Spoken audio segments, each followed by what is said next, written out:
दोस्तों आखिर क्यों जापान के ट्रैफिक लाइट्स में ग्रीन की जगह ब्लू लाइट्स इस्तेमाल किए जाते हैं, और खाने से पहले जापान में आखिर क्यों गीले टॉवेल दिए जाते हैं, और क्या आप जानते हैं कि जापान के रेस्टोरेंट में नकली खानों को क्यों सजा के रखा जाता है। तो दोस्तों इस वीडियो में आप कुछ ऐसी चीजों के बारे में जानेंगे जो सिर्फ जापान में ही मुमकिन है। तो बिना वक्त बर्बाद किए चलिए वीडियो को शुरू करते हैं। Number 20, vending machine are everywhere. दोस्तों जहाँ ज्यादातर देशों में वेंडिंग मशीन लगभग ना के बराबर ही मौजूद है, वहीं जापान जैसे एक छोटे से देश में 40 लाख से भी ज्यादा वेंडिंग मशीन मौजूद हैं। इन वेंडिंग मशीन में आपको दूध से लेकर बियर और छाते से लेकर सिगरेट सब कुछ मिल जाएगा। दरअसल जापान के लोग रात में काफी देर तक काम करते हैं और जाहिर सी बात है कि तब दुकान खुला नहीं रहता, इसलिए वहाँ पर इतने सारे वेंडिंग मशीन मौजूद हैं। Number 19, capsule hotels. दोस्तों जापान जितना खूबसूरत है उतना ही महंगा भी है, इसलिए जापान में कैप्सूल होटल्स मौजूद हैं। इन छोटे होटल्स में आप बहुत ही कम पैसों में रह सकते हैं, पर छोटा मतलब ये नहीं कि इनमें कोई सुविधाएं नहीं मिलेंगी। इन छोटे होटल्स में आपको टीवी, एंटरटेनमेंट रूम, अच्छी फूड सर्विस, पढ़ने के लिए अच्छी किताबें और बहुत सी चीजें मिलेंगी। नंबर 18, लॉट्स ऑफ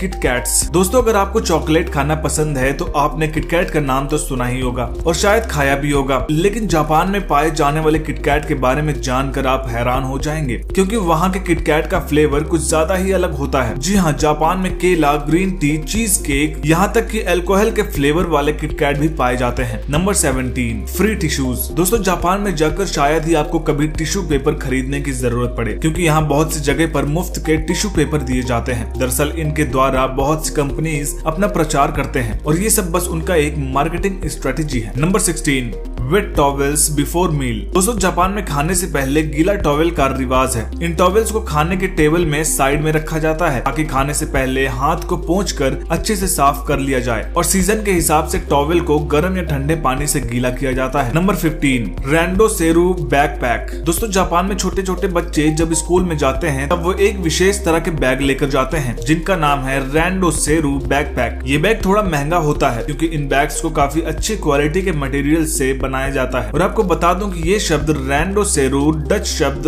रैंसेल से आया है जिसका मतलब है backpack. Number 14, electric heated table. दोस्तों अगर आपने डोरेमोन या सिंचन जैसे जापानीज कार्टून देखा है तब आपने इस टेबल को तो जरूर देखा होगा जिसके नीचे हीटर लगा हुआ रहता है। ऐसे में आपको बता दें कि ये टेबल सिर्फ कार्टून में ही नहीं बल्कि हकीकत में भी होता है, और इस टेबल को कोटात्सु कहा जाता है जो कि ठंडी के मौसम में जापान में काफी इस्तेमाल किया जाता है। Number 13, rice paddy art. दोस्तों जून से अक्टूबर के महीने में जापान के किसान अपने खेतों में बड़ी सी तस्वीर बनाते हैं। दरअसल वो अपने खेतों में अलग अलग किस्म के चावल उगाते हैं जिनका रंग एक दूसरे से अलग होता है। इससे होता यह है कि ऊपर से देखने पर एक बड़ी सी तस्वीर नजर आती है, और ये नजारा सच में काफी खूबसूरत होता है। Number 12, Photoshop booth. दोस्तों फोटोशॉप बूथ तो हर देश में मौजूद है, लेकिन जब बात आती है जापान की तब कुछ हटकर करना तो मानो इनके रगों में दौड़ रहा है। तो दोस्तों जापान के फोटो बूथ में अपनी तस्वीर खींचने के बाद उसी वक्त अपनी तस्वीर को अपने माफिक एडिट भी कर सकते हैं। आपको जो भी स्टिकर अच्छे लगे वो आप अपने फोटो पे ऐड कर सकते हैं। ये सच में आपके फोटोग्राफी एक्सपीरियंस को एक नए लेवल पे ले जाता है। Number 11, toilet slippers. दोस्तों हम जब भी बाहर कहीं जाते हैं तो जूता पहन के जाते हैं, लेकिन जापान में जब कोई टॉयलेट भी यूज करता है तो उसमें एक विशेष तरह के चप्पल पहनने होते हैं। दरअसल जापान में यह आपको टॉयलेट के अंदर वेलकम करने का तरीका होता है, और वहाँ के ट्रेडिशनल रेस्टोरेंट और टी हाउसेज में इन टॉयलेट स्लीपर्स को रखा जाता है। पर यह जरूरी नहीं कि हर एक घर में ही टॉयलेट स्लीपर्स मौजूद हों, और इसमें आश्चर्य होने की कोई बात नहीं है कि अगर आपको जापान में किसी के घर जाकर नंगे पैर टॉयलेट जाना पड़े। Number 10, mountains of energy drinks. दोस्तों जिस देश में लोग खुद से ज्यादा काम से प्यार करते हैं वहाँ के लोगों को एनर्जी तो काफी चाहिए होगी, और इसी बात का फायदा उठाते हैं एनर्जी ड्रिंक ब्रांड्स। जापान के सुपरमार्केट, वेंडिंग मशीन और दुकानें एनर्जी ड्रिंक्स से भरे हुए होते हैं। यहाँ के एनर्जी ड्रिंक्स को छोटे छोटे बोतलों में बेचा जाता है और देखने में ऐसा लगता है जैसे दवाई बेची जा रही हो, और लोगों को अच्छा लगने के लिए वहाँ लेमन और ऑरेंज फ्लेवर के एनर्जी ड्रिंक्स भी पाए जाते हैं। Number 9, wearing mask is common. दोस्तों कोविड-19 की वजह से हम सभी को जबरदस्ती मास्क पहनना पड़ता है, लेकिन जापान में कोविड-19 से पहले ही मास्क पहनने का प्रचलन है। अगर कोई काम करके थक जाए या अगर कोई बीमार रहता है या किसी का मेकअप ठीक नहीं रहता तो वह बस एक मास्क पहन लेता है, और मास्क पहनना वहाँ के लोगों के लिए बिल्कुल ही नॉर्मल बात है। Number 8, blue traffic light. दोस्तों दुनिया के बाकी देश ट्रैफिक ट्रैफिक लाइट्स में रेड, येलो और ग्रीन कलर का लाइट इस्तेमाल किया जाता है, लेकिन जापान में ग्रीन लाइट की जगह ब्लू लाइट इस्तेमाल किया जाता है। पर हमेशा से ऐसा नहीं था, जापान में भी पहले ग्रीन लाइट का इस्तेमाल किया जाता था। लेकिन प्रॉब्लम यह है कि जापान में ग्रीन और ब्लू को आओ कहा जाता है, लेकिन इसे इंग्लिश में आओ को इंग्लिश में ट्रांसलेट करने पर ब्लू होता है। और जब जापान के लोगों को इस बारे में पता चला तो उन्होंने सारे ग्रीन लाइट्स बदल के ब्लू लाइट्स लगा दिए। Number 7, smart toilets. जहां हम स्मार्टफोन्स में ही अटके हुए हैं, वहीं जापान ने स्मार्ट टॉयलेट्स भी बना लिए हैं। इन टॉयलेट्स में बैक साइड स्प्रे, परफ्यूम, पानी के तापमान कंट्रोल करने की सुविधा, यहाँ तक कि आवाज कवर करने के लिए साउंड्स भी मौजूद है। नंबर 6,